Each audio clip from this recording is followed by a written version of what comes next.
Hello mga kamadam hey!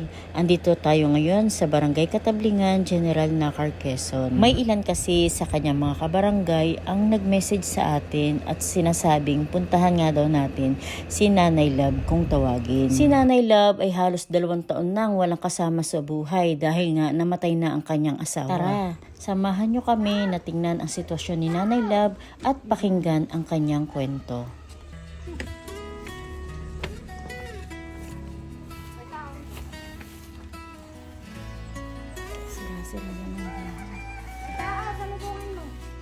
Kay Madam, hey, nagsimula ang kwento. Sa mga walang bahay, kami ay tumutulong totoo. Pinagyo mo, wala pang paayos. May pag-asa pa rin, di kayo pababayaan mo, boss. Sa bawat bubong na aming inaabot, sa bawat pamilya na muling bumabangon, hindi kayo nag-iisa sa laban.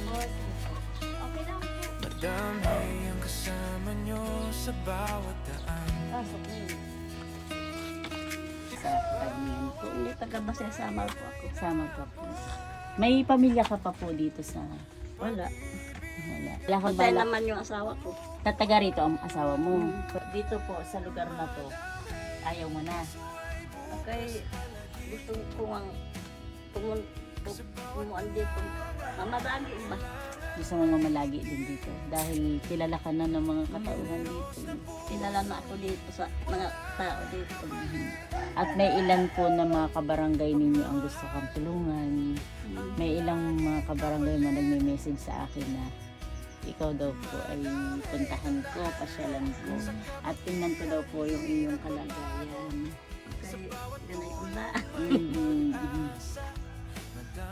Ilan taon na pong patay ang mister? Hindi ko alam kung ilang taon na iyon. Siguro mga 2 taon. 2 taon siguro. Tapos nabalitaan ko, nanay, ay ikaw, pag daw po kayo ay halimbawa ay naglalaba or kung ano yung pinapatrabaho sa iyo, minsan daw po ay... Ganay una ang buhay. Bakit daw po kaya kayo na nadadaya kayo saan po? Hindi nag-aral naman po ako. Hindi po kayo nag-aaral. Hindi, Hindi nadadaya ako po kayo. nag-grade Ibig sabihin po yung minsan yung ibinabayad sa iyo, akala mo'y sapat na pero kulang. Tingnan nyo guys, ang nanay okay lang po, napatingnan natin. Tingnan nyo guys yung... Madumi diyan sa kuwan. Okay lang po yung bahay ni nanay. Saan ka po nagluluto, nay? Dito. Sino nagawa na yun? Wala. Binawasan ko lang ang kuwan. Okay pa naman yung bubong ni nanay, honey. Mabong ko Okay pa naman. Kaya lang yung mga dingding talaga ni nanay ay talagang sira-sira. Talagang sira-sira. Nangunguhay si nanay mag-isa. Dito, tapos dito lang si nanay nagluluto. Ayan. Dito lang sa labas. Paano pag umulan, nanay, at malakas ang ulan, abay Atay, di... hindi naman yun na uulanan diyan. Hindi po yan naulanan. Hindi po. Okay, honey. Pero bukas-kas din itong iyong kusina. Ang pinakang dingding mo lang ay di itong bakod mo. Bakod nila. Si Nanay Love. Ilang taon ka na po?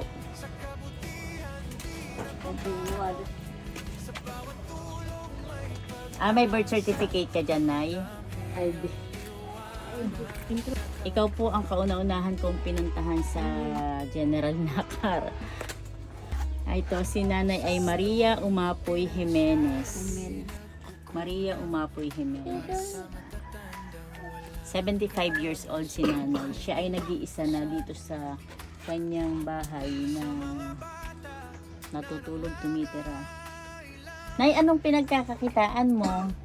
Ay, pagpunta ko kay Father, isang daan. Si Father, maghapon na iyon. 100 ang binibigay Nagliligpit lang naman. Ah, nagliligpit. Nagliligpit. Wala. Wala naman ako. Wala Wala naman akong ginagawa noon kung hindi magligpit. Nay, may kaunti po akong dala. Ayan, dito. Ito po. Ahin ko po para sa iyo.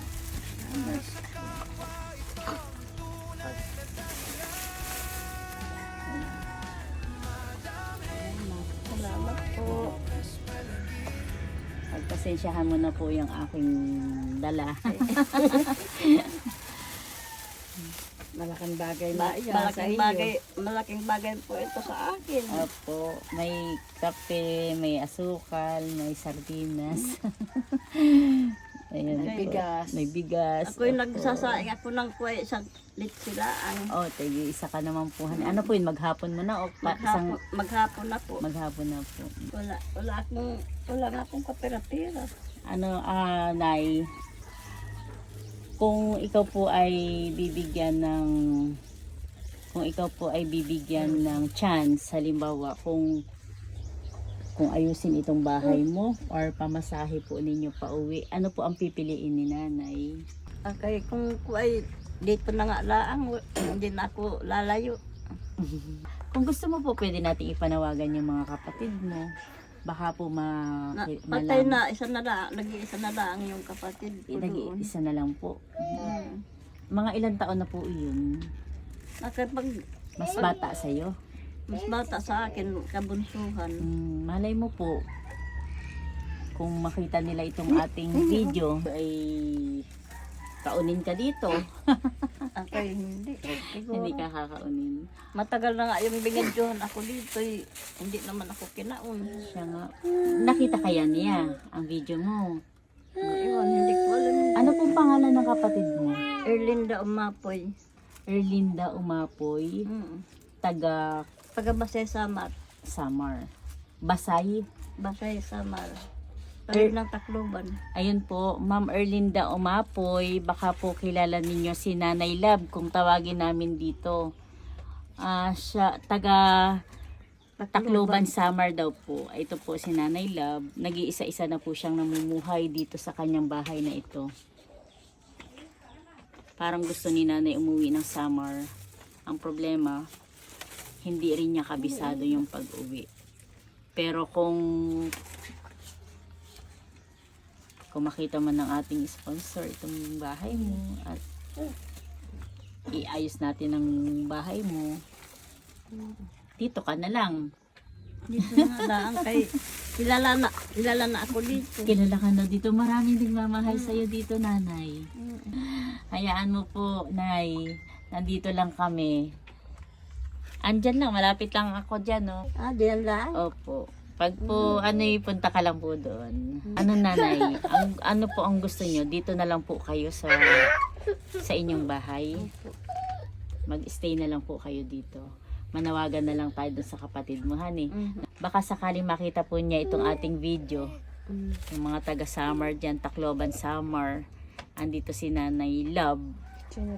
Sa General Nakar. Sa Katablingan, General Nakar. Pwede nyo po siyang pasyalan.